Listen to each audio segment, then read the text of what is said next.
Good morning, students. Today again we will be starting with the chapter of heat. Now we'll start from the maximum and minimum thermometer. The maximum temperature of the day usually reaches in the afternoon when the temperature is very high, and the minimum temperature usually occurs in the early morning. In weather forecasting, the other meteorological work, it is necessary to know the highest and the lowest temperature reached in the surroundings. In news also, you must have seen they tell you the temperature maximum and the minimum one. There is a special thermometer called maximum and minimum thermometer, which automatically records the maximum and minimum temperature during the day. The maximum and the minimum temperature of the previous day reported in the weather reports in TV and newspaper are measured by this maximum and the minimum thermometer. Okay, now open page number 90. Transfer of heat. To carry out heat from one part of an object to its other part, or from one object to another object, is called transfer of heat. When the heat is being transferred from one end to another, that is known as transfer of heat. Example, we can say, suppose there is a hot tea in a cup and we put a steel spoon into it. After some time, you will find that the spoon will become hot. That means heat of the tea has been transferred into the spoon, and that is the transfer of heat. For example, if we dip a steel spoon in a cup of hot tea, we find that the temperature of the spoon rises up and it becomes hot. So this is an example of transfer of heat. Heat flows from the object at higher temperature to another object at lower temperature. Heat always flow from the higher temperature towards the lower temperature. As I have explained the example of tea and the spoon. Spoon's temperature is low, whereas the tea temperature is high. When you dip the spoon into the tea and the cup of a tea, the temperature of the spoon rises up. That means the temperature flows from the higher temperature towards the lower. Transfer of heat always occurs from the higher temperature towards the lower temperature. And this transfer of heat will flow until the temperature of both the objects will become same. Now, the flow of heat or transfer of heat stops when the two objects attain the same temperature. This means that no heat will be transferred from one object to another if the temperature of two objects will become same. Now we will see the various ways in which the heat can be transferred from a hot object to the cold object. There are three ways through which the heat get transferred from one object to another. Number one is conduction, number two by convection, and number three by radiation or heat rays. In the solids, heat get transferred by conduction. In liquids and gases, heat is transferred by convection, and in empty space or vacuum having no medium like solid, liquid or gas, heat is transferred by radiation. So in solids, transfer of heat takes place by conduction process. Number two, in liquids and gases, the transfer of heat takes place by convection. And number three, in vacuum where there is no medium like solid, liquid or gases, the transfer of heat takes place by radiation. Now my first topic is conduction. If we heat one end of a metal spoon by keeping it over a gas burner, we find that its other end also becomes hot after a while. You can also see it in the picture. This is a burner and this is a spoon. If we heat this spoon, the heat will transfer from this end towards this end where the person is holding the spoon, and this end, which is cold in the beginning, will become hotter, and you will feel it hot when you are touching it. Now see, in case heat is transferred from the hot end of the metal spoon to its cold end, the heat will get transferred from the hot end towards the cold end. Now when heat is transferred from the hotter end to the hotter end of the spoon to its colder end, there is no movement of material of the spoon, which is metal. Now when the heat is transferring from this end to another, the metal is not transferring the heat by itself. Now how does the heat is being transferred from one end to another then? Such a transfer of heat from the hot part of a material to its cold part without the movement of material as a whole is called conduction.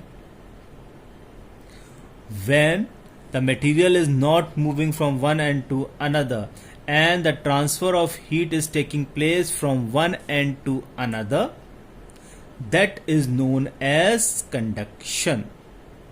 We can now define the process of heat transfer called conduction as: conduction is the transfer of heat from the hotter part of a material to its colder part, or from the hot material to the cold material in contact with it without the movement of material as a whole. When the material is not moving, but the heat is transferring from one hot end to another, that process is known as conduction. And the process of conduction takes place only in solids. In solids, the particles are closely packed together. During conduction, the heat is transferred from one particle to another by means of back and forth vibration of particles. As you all know, in solid, the particles are closely packed. When you heat one of the object, first particle will give heat to the second particle, and second particle will again transfer the heat to another particle. In this way, the solid or through conduction, the heat get transferred from one end to another. The particles of a solid remain at their fixed position. The particles do not move within the solid, but they transfer the heat from one particle to another. There is no actual movement of the particles of the solid from its hotter end to the colder end during the conduction of heat through it. So as you can see, suppose this is a solid particle and I am heating it from here with a burner, and in solid the particles are tightly packed with each other. Now when you are heating it from here, this particle first of all get heated up. It will transfer the heat to the second particle, and then when the second particle get heated up, it will transfer its heat to the third, and then to fourth, fifth, and so on. Now suppose this is a spoon. The tip of the spoon will get heated up and it will transfer the heat to the particles, and if you are holding it from here, you will feel the spoon is getting hotter. So what is the definition of conduction? Conduction is the transfer of heat from hotter part of a material to its colder part, or from a hot material to a cold material in contact with it without the movement of material as a whole. This definition, you should underline it. Now the second process of transfer of heat is convection. Convection takes place in liquids and gases only. The transfer of heat in liquid and gases takes place by the process of convection. Convection is the transfer of heat from hotter parts of a liquid or gas to its colder parts by the movement of liquid or gas itself. In convection also, the transfer of heat takes place from the hotter liquid or hotter gas towards the colder part of it. But in convection, there is the transfer of heat takes place by convection, and there is the movement of liquid or gases, whereas in conduction there is no movement of solid particles. The transfer of heat by convection takes place only in liquids and gases because the particles in liquids and gases can move out freely. As I have shown you, in solids the particles are tightly packed, but in liquids the particles are not so closely packed. They move from one end to another, and by that movement of particles they heat up the liquids or gases. Now we will now describe the transfer of heat by convection through the most common liquid around us called water, and the more common gas around us called air, one by one. Now see this example.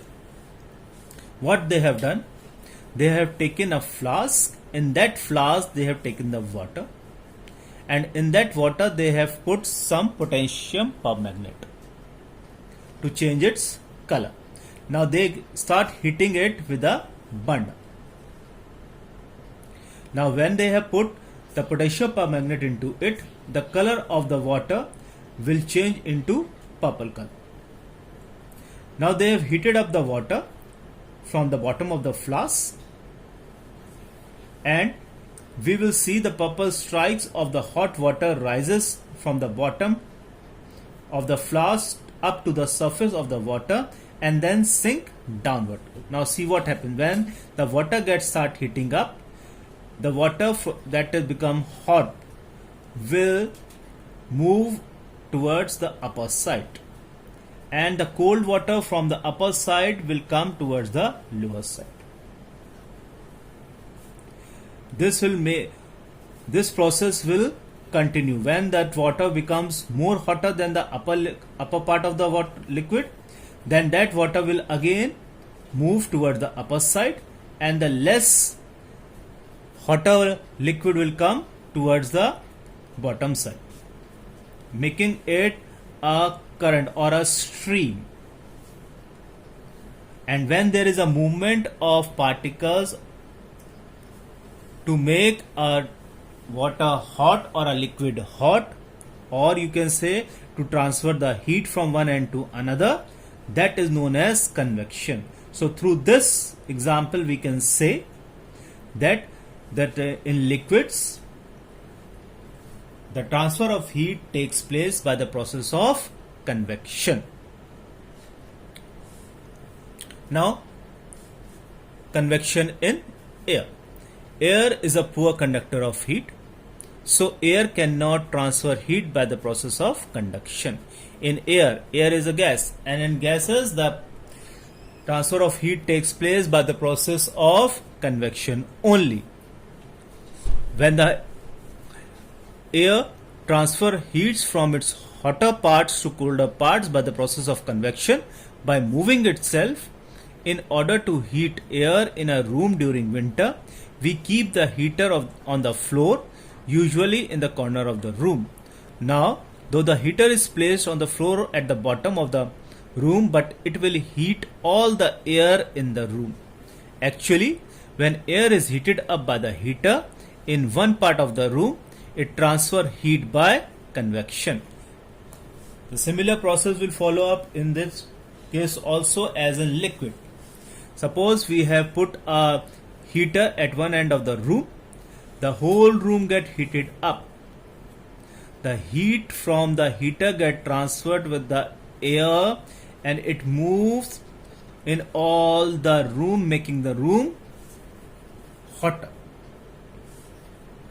And one thing more, the hot air is lighter and the cold air is heavier.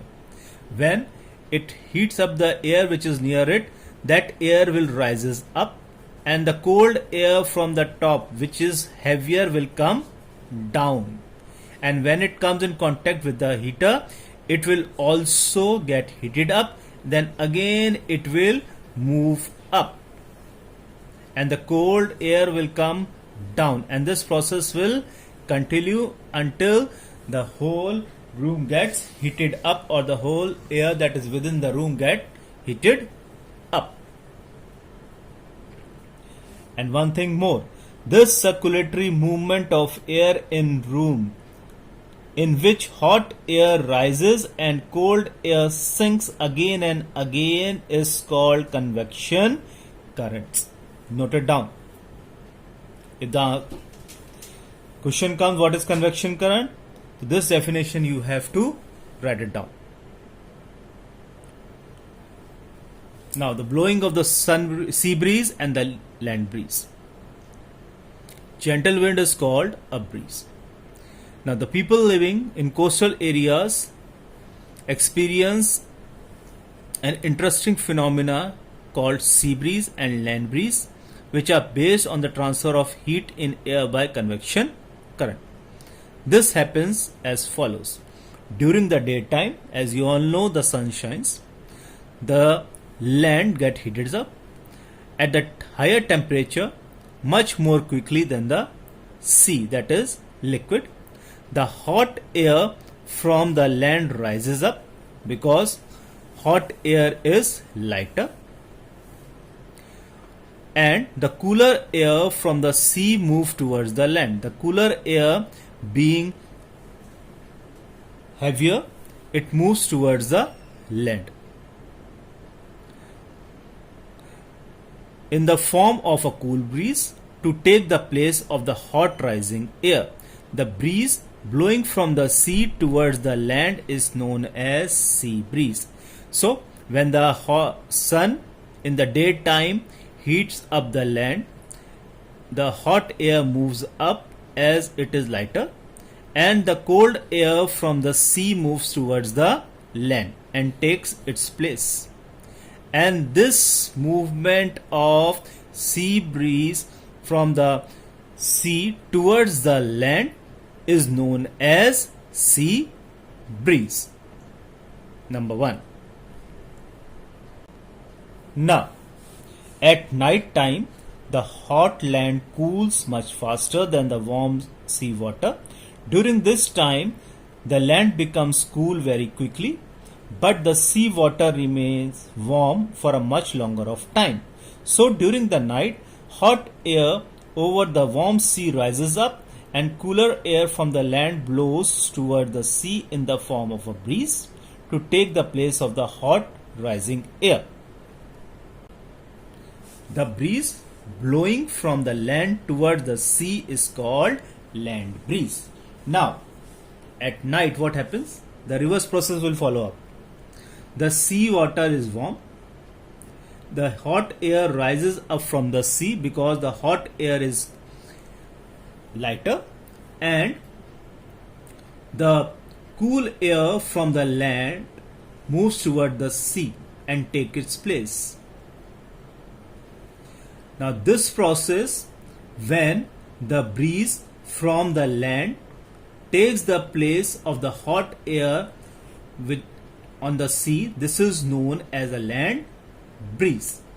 Land breeze blow only during the night when the sea water is hotter, and the sea breeze blows only during the day time. So children, do it till over here only today. Rest of the part we will be doing in our next video.